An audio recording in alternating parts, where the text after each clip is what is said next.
तो एवरीवन, तो आज हम स्टार्ट करने जा रहे हैं रीनल फिजियोलॉजी की पार्ट 2 वीडियो। अब पार्ट 2 वीडियो के अंदर अपन पढ़ेंगे जीजी अपैरेटस के बारे में। किसके बारे में? जीजी अपैरेटस के बारे में। तो आइए चलो शुरू करते हैं वीडियो को। ठीक है। अब जीजी अपैरेटस जो है वो अपने पास जीजी अपैरेटस जो है वो प्रेजेंट होता है कहाँ पे? ईच नेफ्रॉन्स के अंदर। कहाँ पे प्रेजेंट होता है वो? ईच नेफ्रॉन्स के अंदर प्रेजेंट होता है। ठीक है। अपनी बॉडी के अंदर बहुत सारे नेफ्रॉन पाए जाते हैं। बॉडी के अंदर नहीं, सॉरी, किडनी के अंदर बहुत सारे नेफ्रॉन पाए जाते हैं, वो भी मिलियंस की संख्या में। ठीक है। आ जाओ। अब जो है अपने पास ये जीजी अपैरेटस है वो किससे मिलके बना होता है? ये तो अपने दिमाग के अंदर ख्याल आते हैं ना भाई, किससे मिलके बना होता है। तो ये अपने पास 3 स्ट्रक्चर से मिलकर बना होता है। किससे मिलके बना होता है? 3 प्रकार के स्ट्रक्चर होती है, उनसे मिलके बना होता है। ठीक है। अब 3 प्रकार के स्ट्रक्चर वो कौन कौन सी होती हैं? सबसे पहले अपने पास ये मैकुला डेंस हो गई। ठीक है। सेकंड नंबर पे अपने पास ये जेजी सेल्स हो गई। ठीक है। और थर्ड नंबर पे अपने पास ये ए ग्रेनुलर सेल। ठीक है। तो अपने पास जीजी अपैरेटस जो था वो 3 चीज़ों से मिलके बना हुआ था। ठीक है। अच्छा, अपन अब थोड़ा नेफ्रॉन के बारे में देखते हैं। भाई नेफ्रॉन क्या है, इसके कितने पार्ट होते हैं, कितने सब पार्ट होते हैं, ये सब किससे मिलके बना होता है ये। ठीक है। तो आ जाओ। नेफ्रॉन जो होता है अपने पास 2 चीज़ मेन होती है नेफ्रॉन के अंदर। अगर अपन मतलब बड़े तरीके से देखें कि नेफ्रॉन किससे मिलके बना होता है, तो नेफ्रॉन जो होता है अपने पास, एक तो रीनल करप्सल या रीनल करप्सल का ही दूसरा नाम है मालपीजियन करप्सल। ठीक है।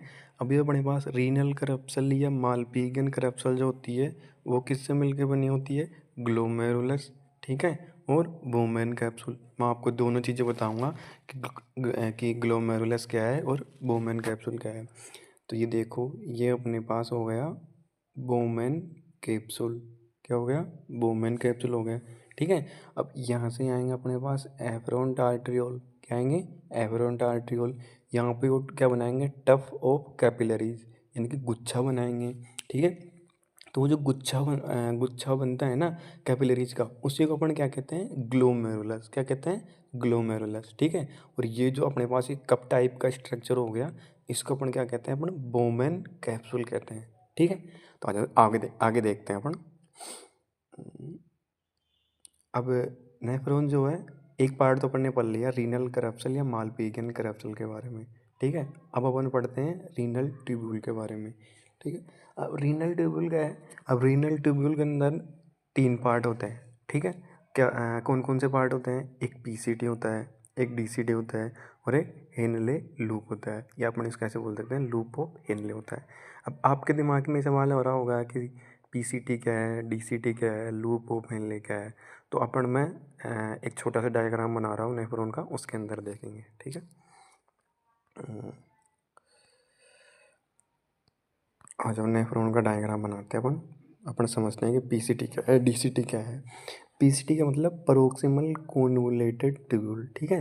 और डीसीटी की full form door distal convoluted tubule. ठीक है। आ जाओ, अपन एक बनाते हैं नेफ्रॉन का छोटा सा डायग्राम, जगह अपने पास कम है इसलिए। ये हो गया अपने पास क्या? Bowman capsule. ये क्या हो गया अपने पास? डीसीटी हो गई। ठीक है। ये क्या हो गया अपने पास? लूप ऑफ हेनले हो गया। ठीक है। ये क्या हो गया अपने पास? डीसीटी हो गई। ठीक है। और ये क्या हो गया अपने पास? कलेक्टिंग डक्ट हो गया। ठीक है। क्या हो गया? कलेक्टिंग डक्ट हो गया। तो यहाँ पे वो ग्लोमेरुलस बन जाएगा, एफरेंट आर्टरियोल आगे गुच्छा बनाएंगी, वो यहाँ पे क्या बन जाएगा? ग्लोमेरुलस बन जाएगा। ये अपने पास बोमेन कैप्सूल है। ठीक है। ये क्या हो गया अपने पास? पीसीटी। ठीक है। ध्यान रखना, जो पीसीटी जो होती है ना, वो बोमेन कैप्सूल से क्या होती है? अटैच होती है। ठीक है। और पीसीटी किससे अटैच होती है? असेंडिंग असेंडिंग लिम्ब या असेंडिंग लूप ऑफ हेनले। ठीक है। ये जो अपने पास लूप होता है वो क्या होता है? Sorry, descending loop of Henle. ठीक है। ये क्या होता है अपने पास? हेयर पिन होता है। ठीक है। हेनले लूप का। और ये असेंडिंग लूप ऑफ हेनले हो गया। और ये अपने पास क्या हो गई? D C T. ठीक है। आगे चलते हैं अब अब सबसे पहले अपन पढ़ते हैं कि जेजी अपैरेटस जो होता है 3 चीज़ों से मिलकर बना होता है। ये अपनी बात ऑलरेडी हो चुकी है, मैकुला डेंसा, जेजी सेल और ए ग्रेनुलर सेल। अब मैकुला डेंसा के बारे में पढ़ते हैं कि मैकुला डेंसा क्या है, कहाँ होती है, क्या काम करती है, ये सब। ठीक है। तो मैकुला डेंसा जो होती है वो कहाँ पे होती है? एफरेंट आर्ट्रियोल और इफरेंट आर्ट्रियोल के बीच में स्थित होती है। कहाँ पे होती है? एफरेंट आर्ट्रियोल और इफरेंट आर्ट्रियोल के बीच में स्थित होती है। ठीक है। दोबारा से एक डायग्राम बनाते हैं छोटा सा। ये हो गया अपने पास क्या? Bowman capsule. ये क्या हो गया अपने पास? Efferent arteriole. ये यहाँ पे क्या हो गया? टफ ऑफ कैपिलरी जो ग्लोमेरुलस का निर्माण करती है। और ये क्या हो गया अपने पास? Efferent arteriole. तो यहाँ पे बीच में जो होगा ना वो क्या होगा अपने पास? Macula densa. क्या होगा? Macula densa. ठीक है। आपको डायग्राम के अंदर भी दिखा देता हूँ मैं। डायग्राम के अंदर देखते हैं। ये आप देख सकते हो यहाँ पे जो क्या है अपने पास? Macula densa. जब ये जो अपने पास टॉपिक है ना जेजी अपैरेटस, ये यूनिवर्सिटी के अंदर 5 मार्क्स के अंदर आता है, डायरेक्ट मुझे जाता है। ठीक है। तो जितना मैं लिखवाऊँ या जितने अपने नोट्स हैं उनको लिख देना। 2 पेज है नोट्स के, ऐसे के अंदर आए 2 पेज के अंदर लिख देना। कभी भी 10 मार्क्स के अंदर नहीं आएगा, क्योंकि जेजी अपैरेटस जो है ही इतना सही। ठीक है। तो ये हो गया अपने पास क्या? Macula densa. ठीक है। ये हो गया, देखो ये मैकुला डेंसा। ठीक है। आगे चलते हैं अपन। अब मैकुला डेंसा वो क्या काम करता है भाई साहब? वो काम करता है अपने पास जब ब्लड का जब सॉरी यूरिन का जब फॉर्मेशन हो रहा होता है, जब यूरिन का फॉर्मेशन होता है, तो फिल्ट्रेट के अंदर अगर सोडियम डिक्रीज हो जाए, क्या बोल रहा हूँ मैं? यदि फिल्ट्रेट के अंदर यदि सोडियम और क्लोराइड, ठीक है, ये अलग अलग है, Na+, ठीक है, और ये Cl-, ठीक है। यदि फिल्ट्रेट के अंदर सोडियम और क्लोराइड कम हो जाए ना, तो क्या होता है? सोडियम अगर क्लोराइड कम हो जाते हैं तो स्टिमुलेट हो जाती है क्या? जेजी सेल्स हो जाती हैं। क्या हो जाती हैं? स्टिमुलेट हो जाती हैं। अब जेजी सेल जैसे स्टिमुलेट होंगी तो किसका सीक्रेशन करेंगी? रेनिन नामक अपने पास एक हार्मोन होता है, उसके क्या करेंगी? सीक्रेशन करवाएंगी। ठीक है। अब चलो आगे देखते हैं अपन। अब ए ग्रेनुलर सेल्स के बारे में देखते हैं। इसका दूसरा नाम भी होता है अपने पास एक्स्ट्रा ग्लोमेरुलर मीसेंजियल सेल। ठीक है। अब आ जाओ कि ये ए ग्रेनुलर सेल जो होती है वो कहाँ पे होती है अपने पास? ठीक है। तो आगे देखते हैं अपन। यहाँ पे लिखा हुआ है ट्राईएंगुलर रीजन। क्या लिखा हुआ है यहाँ पे? Triangular region. अब आप बोलोगे कि ट्राईएंगुलर रीजन कहाँ पे होता है, तो वो दिखा रहा हूँ आपको। ठीक है। आ जाओ। ट्राईएंगुलर रीजन ये आ गया अपने पास क्या? Triangular reason. ट्राईएंगुलर रीजन में क्या होता है अपने पास? ए ग्रेनुलर सेल प्रेजेंट होती है। ये आपको ट्राईएंगुलर एरिया दिख रहा है, किस किस के बीच में है ये है अपने पास एफरेंट, सॉरी, हाँ सही है, एफरेंट आर्ट्रियोल। ये हो गया अपने पास एफरेंट आर्ट्रियोल। ठीक है। ये हो गया अपने पास मैकुला डेंसा। ठीक है। और ये हो गया अपने पास इफरेंट आर्ट्रियोल। ठीक है। तो इन तीनों के बीच में स्थित होता है। ठीक है। आगे चलते हैं अपन। अब ए ग्रेनुलर सेल्स होती हैं, उसका काम क्या होता है अपने पास? ये रेगुलेट करती हैं किसको? जीएफआर को। What is GFR? जीएफआर की पूरी प्रोसेस है वो अपन नेक्स्ट वीडियो के अंदर पढ़ेंगे। Glomerular filtration rate. ठीक है। क्या होता है जीएफआर का मतलब? Glomerular filtration rate. ठीक है।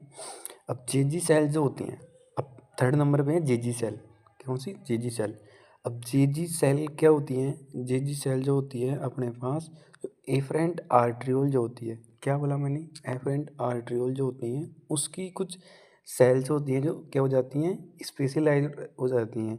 अब उन स्पेशलाइज्ड सेल को ही क्या बोलते हैं अपन? जेजी सेल्स बोलते हैं। ठीक है।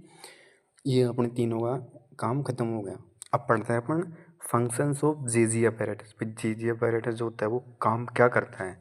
ठीक है। ये तो अपन ने इतनी देर से इसकी स्ट्रक्चर पढ़ी थी कि भाई उसकी स्ट्रक्चर क्या है, स्ट्रक्चर क्या काम करती हैं। अब टोटल फंक्शन क्या है जेजी अपैरेटस का वो देखते हैं अपन, है ना।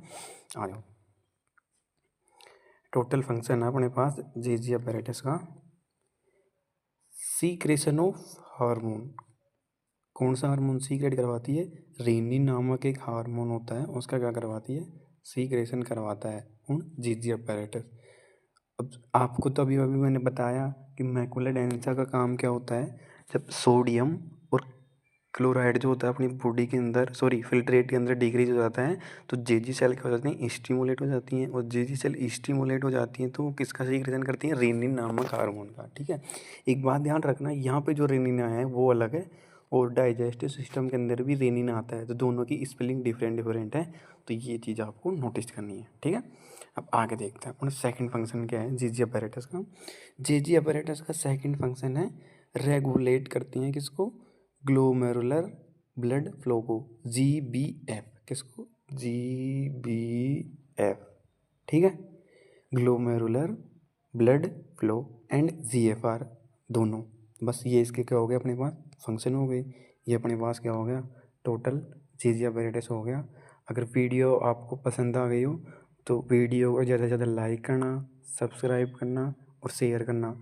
और ये जो 2 पेज हैं जेजी अपैरेटस के, इनको अच्छी तरीके से याद कर लेना, और कोई चीज़ नहीं समझ में आए ना तो कमेंट के अंदर बता देना कि सर ये चीज़ समझ में नहीं आई। ठीक है, मिलते हैं अपन नेक्स्ट वीडियो के अंदर, तब तक के लिए अपना ध्यान रखना।